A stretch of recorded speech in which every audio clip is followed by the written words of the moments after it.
বৈষম্য বিরোধী ছাত্র আন্দোলনের সমন্বয়ক নাহিদ ইসলাম ও আসিফ মাহমুদকে তুলে নেওয়ার অভিযোগ পাওয়া গেছে।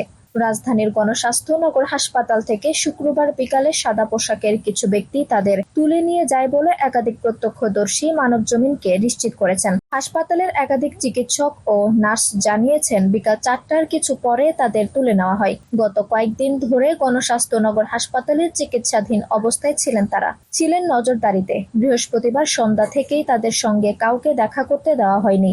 নাহিদ ইসলাম ও আসিফ মাহমুদ এর আগেও তাদের তুলে নিয়ে নির্যাতনের অভিযোগ করেছিলেন। নাহিদের বোন ফাতেমা তাসলিম মানবজমিনকে বলেন, গোয়েন্দা পুলিশ নাহিদ আর আসিফকে তুলে নিয়ে গেছে।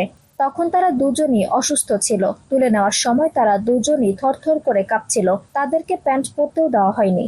এর আগে তুলে নেওয়ার পর যা ঘটেছিল নাহিদের সঙ্গে, নাহিদ বলেন, আঘাতের কারণে আমার 2 কাঁধ ও বাম পায়ে রক্ত জমাট বেঁধে আছে। শুধু শারীরিক নয়, মানসিকভাবেও নির্যাতন করা হয়েছে আমাকে। আন্দোলনে আমি যাতে নেতৃত্ব বা নির্দেশনা দিতে না পারি সে কারণেই হয়তো আমাকে তুলে নেওয়া হয়েছিল। নাহিদ ইসলামের এই অভিযোগের বিষয়ে বিবিসি বাংলার পক্ষ থেকে পুলিশের সঙ্গে যোগাযোগ করা হলে তারা জানান, নাহিদ ইসলামকে আটক বা ছেড়ে দেওয়ার ব্যাপারে কিছুই জানেন না তারা। কোটা নিয়ে উচ্চ আদালতের রায়ের প্রতিক্রিয়া, বৈষম্য বিরোধী ছাত্র আন্দোলনের মধ্যে সমন্বয় কিংবা ভবিষ্যৎ কর্মসূচি নিয়েও কথা বলেন তিনি। নাহিদ ইসলাম বলেন, সরকার প্রজ্ঞাপন দিয়েছে, কিন্তু আমরা স্পষ্টভাবে বলতে চাই যে আন্দোলনরত শিক্ষার্থী ও কোটা যারা পান তারা কোটা ব্যবস্থার এক একজন অংশীজন। সেই অংশীজনের সঙ্গে আলোচনা সংলাপ ছাড়া এ ধরনের প্রজ্ঞাপন সমীচীন নয়।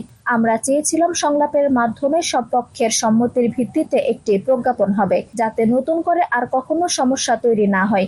সংলাপের যথাযথ পরিবেশ তৈরি করে শিক্ষার্থীদের অংশগ্রহণ নিশ্চিত করে কোটা সংস্কারের চূড়ান্ত সমাধান আমরা চাই। আমরা সংবিধান অনুযায়ী অনগ্রসর জনগোষ্ঠীর জন্য কোটা ব্যবস্থার কথা বলেছিলাম। মুক্তিযোদ্ধার সন্তানদের জন্য কোটার কথা বলেছিলাম। এই বিষয়গুলো প্রজ্ঞাপনে প্রতিফলিত হয়েছে, কিন্তু অনগ্রসর জনগোষ্ঠীর বিষয়টি আরও ক্ল্যারিফিকেশন করা দরকার এবং অংশীজনদের সঙ্গে নীতি নির্ধারণী পর্যায়ের সংলাপ প্রয়োজন। আনজুম হক আরবি, টাইম নিউজ ডেস্ক।